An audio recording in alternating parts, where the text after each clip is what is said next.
Olá, pessoal! Sejam todos muito bem-vindos e bem-vindas a mais um encontro nessa nossa trajetória de pesquisa sobre arte e educação em diversos contextos educacionais. Hoje a gente conta com a participação especial de um educador que trabalha especificamente voltado para esse olhar das primeiras infâncias, que transborda em tantas outras experiências artísticas, mas que vê como algo extremamente importante o olhar para a educação das crianças, para essa educação, para a sensibilidade, se a gente quer realmente se comprometer com essa transformação social. Então, eu apresento aqui para vocês o Igor, que vai conversar um pouquinho com a gente. Seja bem-vindo, Igor, à nossa conversa de hoje. Muito grato, é sempre bom falar de educação.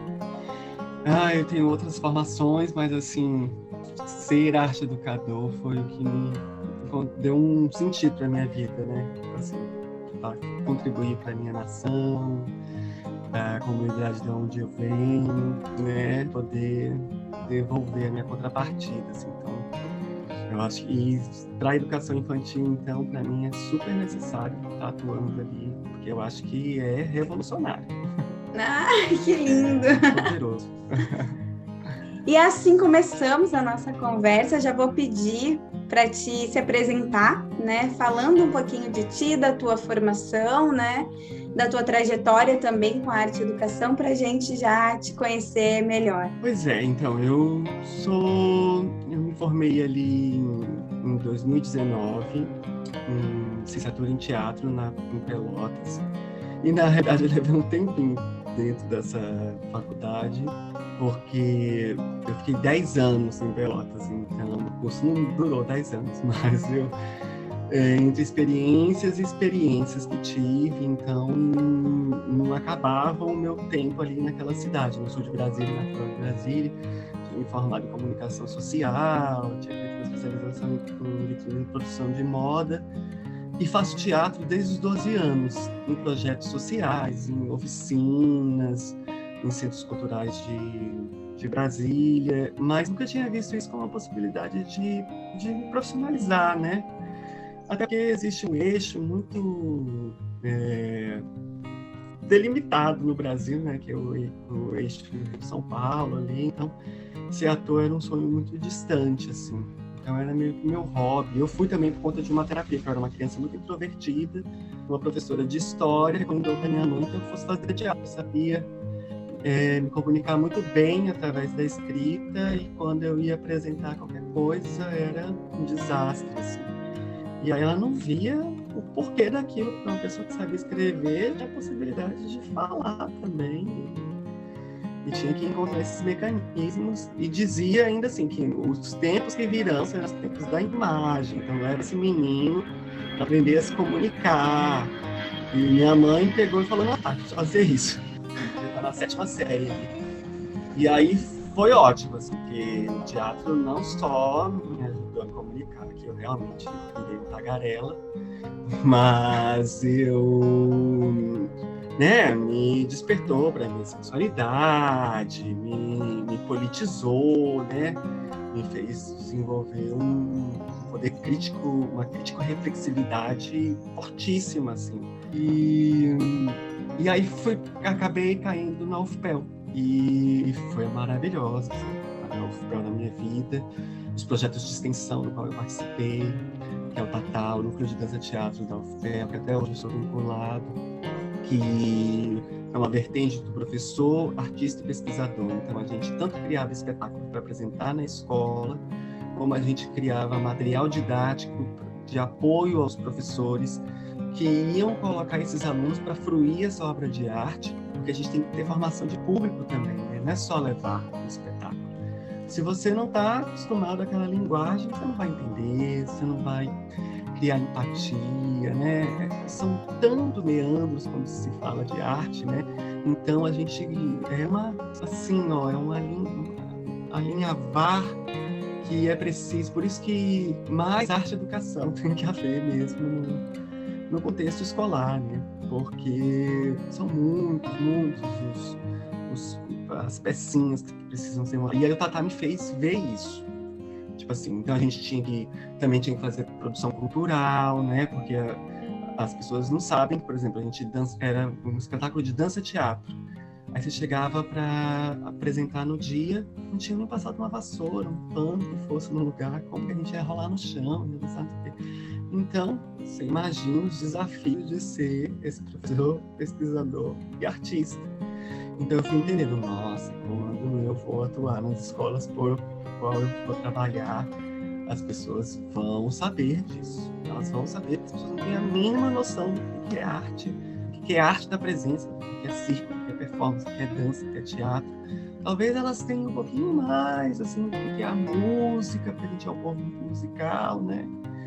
Mas ainda assim, acho que também não tem tanto conhecimento, assim, do que é necessário para fazer isso acontecer, a arte acontecer. E ali foi uma baita experiência. Depois entrei para o NAUS, no Núcleo de Arte, Linguagem e Subjetividades, que aí me fez entender também o lado pedagógico, né? Essa coisa das interfaces da linguagem. Participei de um projeto que era o Novos Caminhos. O meu projeto que era o Teatro DAO, vinculado ao Novos Caminhos, que era uma escola para alunos Downs. E aí eu e o outro colega, que era do teatro também, que é Down, fazíamos oficinas para essas turmas dos Novos Caminhos. E ali aprendi um monte, né?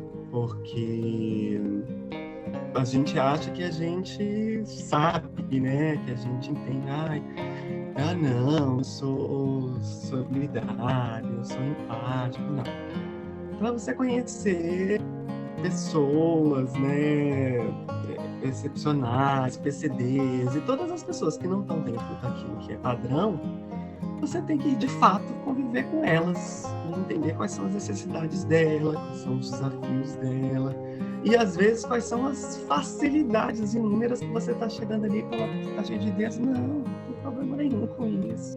Sei que os seus preconceitos é preconceito seu. Então, eu construí um monte de preconceito. E, para além disso, assim, tive umas experiências também no contexto de produção cultural, na rua, que também acho que é uma experiência de professoral também, assim, porque eu aprendi muito na rua, assim, a lidar com as pessoas, o texto, a estar ali no... A professora é essa autoridade, né? Querendo ou não, a gente se coloca nesse lugar, né? Você está ali apto a ouvir uma pessoa que tem conhecimento para te passar. Então, quando eu fui mestre de cerimônias, dentro de rua também, eu pude exercitar muito isso, falar assim, o que essas pessoas esperam de mim, né?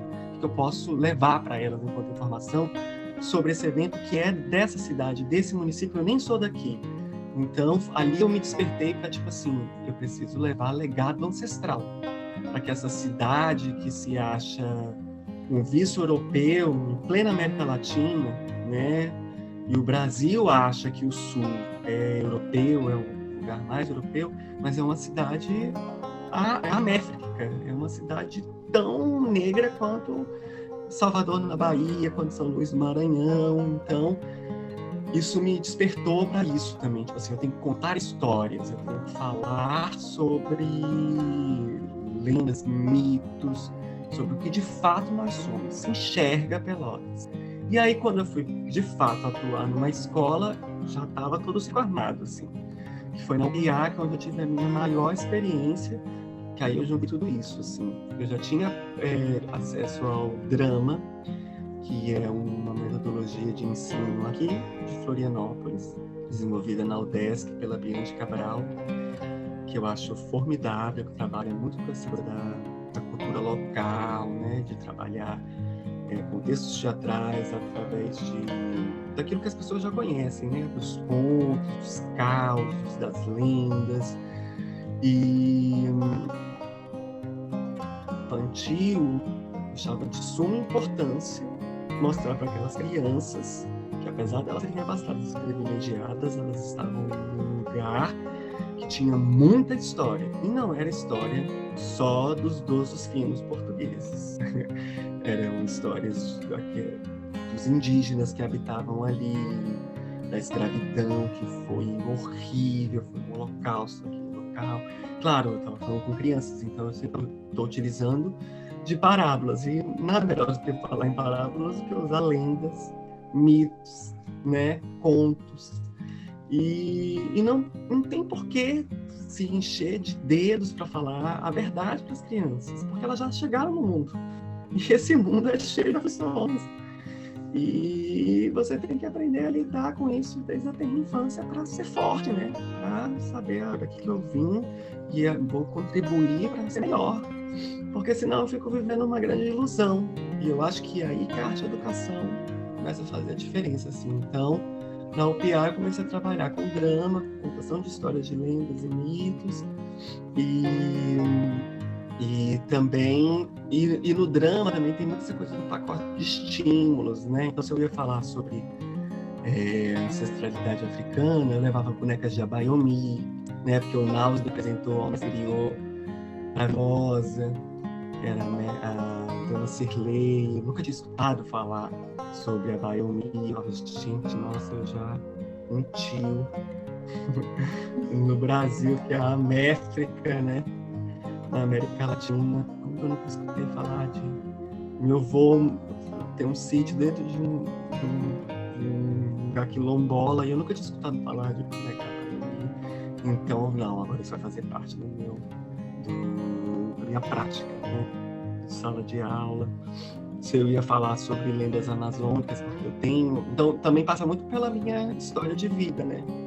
Então, se eu ia falar sobre lendas amazônicas, porque eu tenho uma ancestralidade amazônica, tenho, né, a família do meu pai é do Pará, e meu avô é de Cametá, Baixo Tocantins, no interior. Então, a minha Disney sempre foi as histórias das obras grandes, de tudo isso, e eu achava que todo brasileiro tinha que saber sobre isso, porque aí eu não fico fascinado com a Bela e a Fera, com os musicais da Disney. Nossa, nunca tive interesse nisso. Eu queria mais era ver a Cora Norato, a Maria Canina, porque para mim parecia muito mais interessante para mim, mas porque desde a tenra infância foi me contado essas lendas, né? Eu fui conhecer aquele lugar, passar de canoa pelos igarapés. Talvez nem todo mundo vai ter essa oportunidade, mas se eu vi uma história sobre esse contexto, nossa, você só valoriza tudo que você conhece.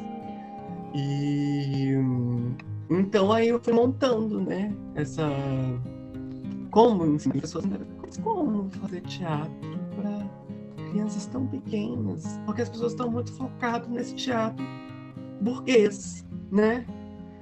Da câmara escura, do teatro, né, que veio da Europa, né, até a gente intimida quando vai ao teatro, eu vou vestir,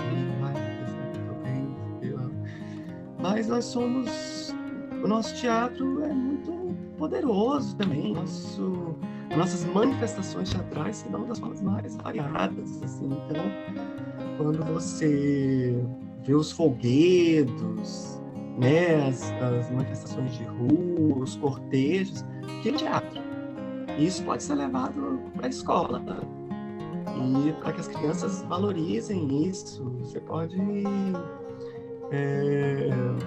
Então, primeira coisa é desconstruir. Então, assim, me perdi, né? Já falei muita coisa.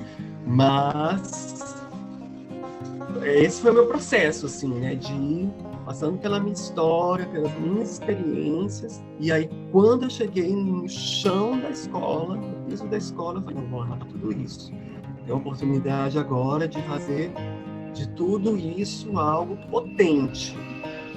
E aí, cada plano de aula tinha alguma coisa nesse sentido, né? Uma história conduzia a uma brincadeira, ou a uma, né, que combinava. E aí, por fim, eu estava fazendo até encenações, né? As crianças já estavam tão habituadas com aquela linguagem, que eu fiquei nessa escola 5 anos, metade do tempo que eu fiquei na UPA. As crianças já estavam muito habituadas à linguagem teatral. Elas já estavam encenando já. E aí porque elas foram apresentar aquilo muito cedo, né? E foram crescendo junto com a presença do Prof. Igor. E foi isso. Às vezes a gente não dá esse devido valor também para a educação infantil como uma potência, né, dentro desse ensino da arte, né, também, né, e o quanto tem de possibilidade, o quanto isso contribui na formação do arte educador, né, porque é um outro ambiente em que outros combinados são estabelecidos, né, ou pelo menos os combinados são estabelecidos de formas diferentes, né, e que demanda também desse arte educador, né, repensar, se recriar, e também contribui muito para as crianças, né, que estão, né, como tu coloca assim, que conseguem perceber outras Disneys, né, outras formas bonitas da nossa cultura, da expressão da nossa cultura, e que às vezes são negadas a ela, né. E, enfim, eu tenho essa alegria de ter trabalhado com o Igor, assim, e de ter presenciado esses movimentos presencialmente, da gente ter construído vários movimentos juntos, inclusive. Mas eu queria ouvir de ti agora, essa segunda pergunta vem nessa direção, né? Tu fala nessa tua perspectiva, nesse caminho, nessa tua trajetória. Mas se tu pudesse avaliar, assim, alguns pontos que tu vê que contribuíram na formação dessas crianças, né? De pensar como a arte educação contribui na vida dos sujeitos, das crianças especificamente, que fazem parte desse processo. O que tu consegue perceber, assim, que possibilitou, né, esse acesso, possibilitou na formação delas? Eu acho, assim, que uma coisa muito evidente de crianças que são apresentadas ao teatro, né, especificamente ao teatro, arte como um todo, mas como eu sou professor de teatro, é que a criança ganha vocabulário. Assim, é uma expansão de vocabulário muito gritante, assim, porque é a livre expressão, né, do ser teatro, né? Nós, os ocidentais, temos essa mania de dividir, né? Cabeça do corpo, né? E quando você faz teatro, você faz dança, tem que ser tudo junto. Você não... Você sabe que tem uma coreografia ali, você está dançando, você tá tudo na sua cabeça, aquela coisa toda. Mas, se não tiver no corpo, não vai fluir, né? Quando a criança... Aí, com teatro também é a mesma coisa, porque, tipo, você tem o texto, as palavras, né? O professor está contando aquela história. E aí, como a contação de história não é só a leitura, né? Você está contando a história e as crianças estão interferindo. Mas espera aí, isso, mas que palavra é essa? Então, a magia acontece nesse momento, porque você é desafiado a dar uma explicação à altura deles, né? Mas às vezes você fica, meu Deus, como é que eu vou explicar isso? Agora, na minha última experiência aqui em Florianópolis, eu lembro que uma criança perguntou, mas o que é utopia? Ai, meu Deus. E agora? Utopia. Olha, aí eu não... Realmente me deu um bloqueio. Eu pensei, olha, eu acredito muito na utopia. Eu sou movido pela utopia. É como um sonho, que eu não sei que ele vai se realizar, mas assim, ele me move, eu tô fazendo as coisas, tudo que eu tô fazendo por conta desse sonho, entendeu? Eu quero chegar lá, não sei o que, lá ele... acho que eu tô entendendo, professor. Essa questão do espaço e tempo, né?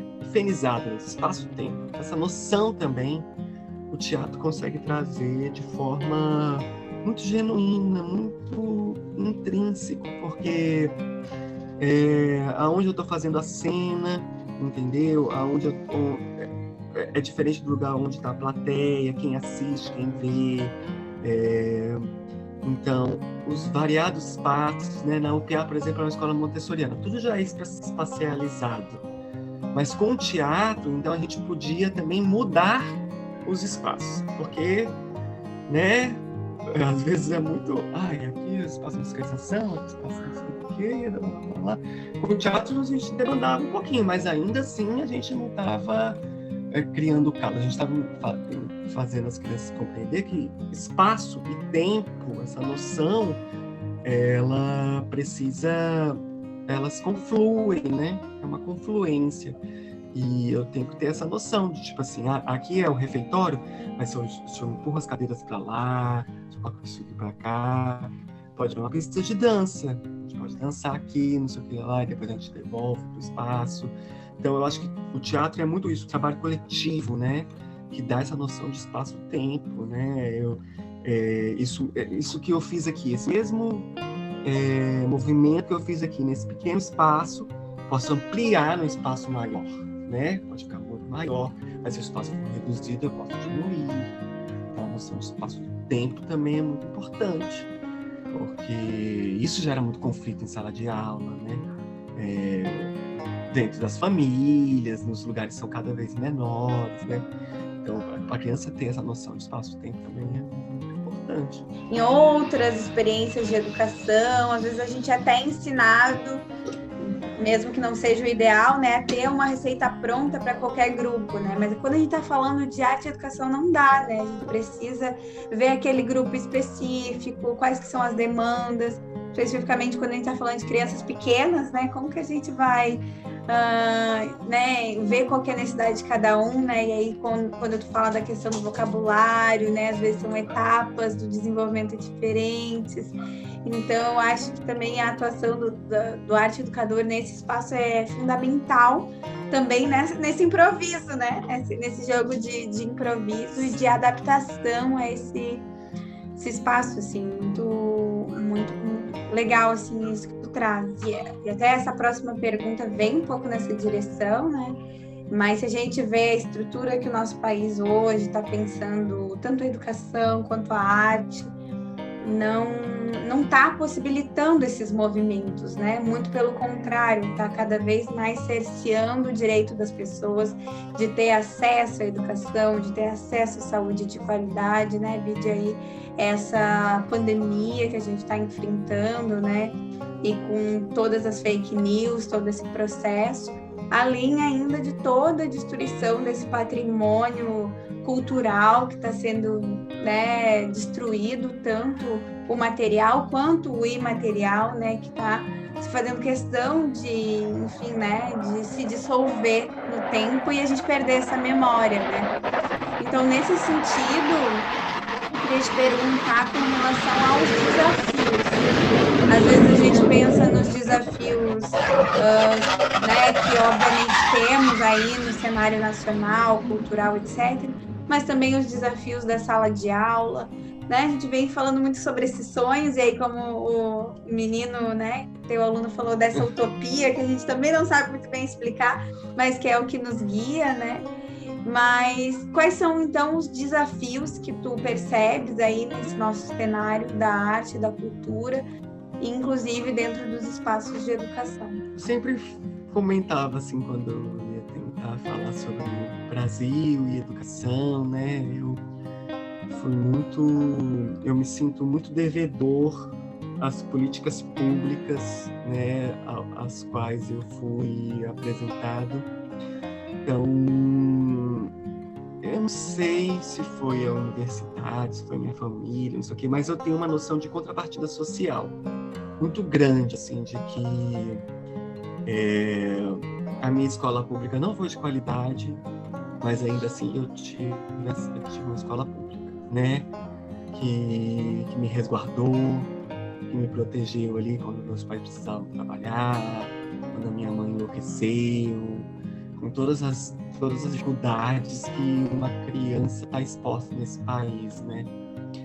E os meus professores, assim, como essa professora que eu mencionei, que me deram grandes dicas, que me afirmaram, que me empoderaram,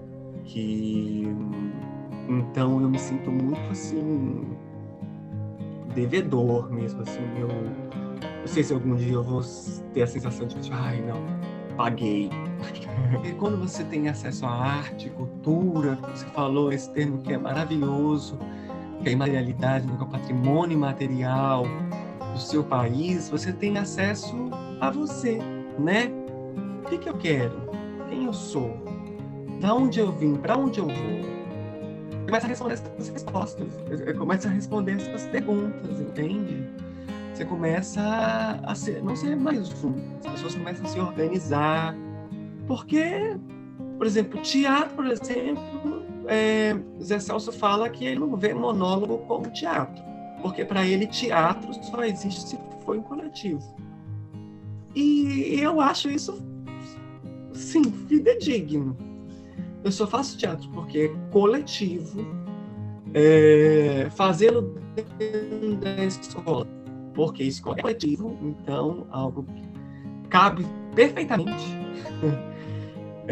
Não sei por que a gente demorou tanto tempo para levar o teatro, né, para dentro da escola. As primeiras licenciaturas em teatro são muito recentes, né? A última década, eu tenho muita que era um desafio para mim. É a questão da gente se aceitar, se enxergar, né? Que era essa questão da gente se entender como a América. Nós somos a América. A América Latina como um todo, mas nós somos, não só por conta do percentual da população. Tudo que a gente diz ser brasileiro é africano, é negro. Porque a educação é libertária. Nós geramos os educadores mais libertários desse planeta, né? Freire, Inês Teixeira, Lázaro Ribeiro, meu Deus, são muitos, né? A gente podia estar falando, Augusto Boal. Então, a gente tem desafios, de fato, na realidade, eu acho que é muito de resgatar o que a gente já vinha fazendo, né? A gente já estava no prumo, só que o Brasil tem esse negócio, né? A gente está chegando lá, aqui no nossa. Então, os desafios é isso, da voz, que a voz possa começar na tenra infância, para que cada vez mais cedo as pessoas possam dizer o que elas são, o que elas querem, entendeu? Não tenho que esperar, sabe, até os 30 e poucos anos para sair do armário, tem que esperar tanto tempo para saber qual que é a sua filosofia política, sabe? Não, você tem que ter opiniões. Tem que ter opiniões que seja cada vez mais cedo, entende? A gente não tem... E isso é muito importante, isso forma mais do que uma nação, né? Porque a gente já tem... Eu acho que o Brasil tem áreas de civilização, né? O mundo todo está aqui. Vai rever a árvore genealógica de cada um de nós. Não é um mundo. Então a gente tem visto de civilização. E é por isso que puxa o nosso tapete, porque sabe que ninguém pode nos parar. Quando a gente se enxergar. Então, mais do que desafios, é tipo assim: olha, não atrapalhem o que a gente está fazendo, que a gente já está fazendo já tem um tempo, entendeu? Financia as coisas, porque a gente tem gente estudando, se dedicando, entendeu? Não vem, isso é uma coisa que me irrita. Aquele olhar, né? Esse artista, esse educador. Você não sabe quanto que eu trabalho, quanto que eu estudo, quanto que eu pesquiso, cara. Por que eu sou menor do que o professor de matemática? Tipo, você não sabe o que eu me dedico, entendeu? Tipo assim, nossa, eu tô plantando consciência crítica, sabe? Então, é isso, assim. Quando o Brasil, né, os brasileiros e as brasileiras tomarem conta, né, consciência da potência que a gente é mundialmente, assim, né? Ninguém nos para, né? Então, acho que é bem isso, é um projeto, né? Um projeto de destruição, porque se tem muito ciente qual que é a nossa potência, né? Também, né? Então, é muito bonito o papel do arte educador também de romper com isso, dizer, não, gente, vamos fazer memória do que a gente é, da potência que a gente é, do quanto a gente é bom musicalmente, do quanto a gente é artista completo, das artes cênicas, né, da música, enfim, de tantas outras áreas, né? Então é muito bonito esse lugar do arte educador também, né, de guardião dessa memória, desse cuidado, né, do que somos enquanto país, enquanto sociedade, enfim. E nesse movimento, assim, para a gente finalizando a nossa conversa, né, que para mim tá uma aula, né, eu acho que vai ser muito legal a gente ter esses momentos, inclusive pessoalmente, né, cara a cara com um coletivo de pessoas, porque eu acredito muito nisso que tu traz, né, essa arte é coletiva, o teatro faz sentido por ser coletivo, né, mas nesse movimento de finalização dessa nossa conversa, eu queria te perguntar o que o teatro, a dança, as experiências artísticas que tu tem e que teve, né, significam para ti na tua vida pessoalmente, e o que tu deseja que elas colaborem na vida das pessoas, dos teus educandos, das pessoas que um dia vão passar por ti ou daqueles que já passaram, ou, né, num sentido também macro, assim, da educação brasileira, as pessoas que tiverem acesso à arte e educação dessas maneiras tão lindas que tu vem trazendo pra gente, né? O que tu pode dizer a respeito disso? Sou candango, né? Sou calango do Cerrado ali, de Brasília. E aí, quando você nasce em Brasília, você tem meio uma predestinação, assim, que é... ou você vai ser funcionário público, ou você vai ser funcionário público. E eu nunca quis ser funcionário público, né? Quer dizer, hoje em dia, pretendo ser funcionário público sendo professor, né? Mas... e a gente costuma chamar essas pessoas que trabalham no funcionalismo público de aspone, né? As pessoas de porra nenhuma. Porque funcionalismo público não é uma profissão, né? Profissão é aquilo que você estudou, né? Se dedicou para fazer. Então, um professor é um professor, ele não é um funcionário público, ele é um professor, né?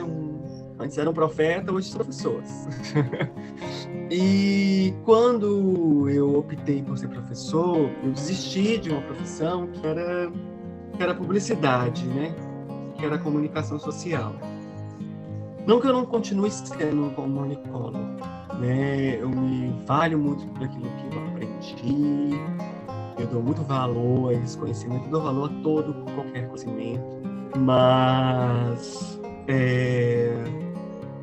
abrir mão disso, para mim, foi muito difícil, porque eu não sou de uma família abastada, né?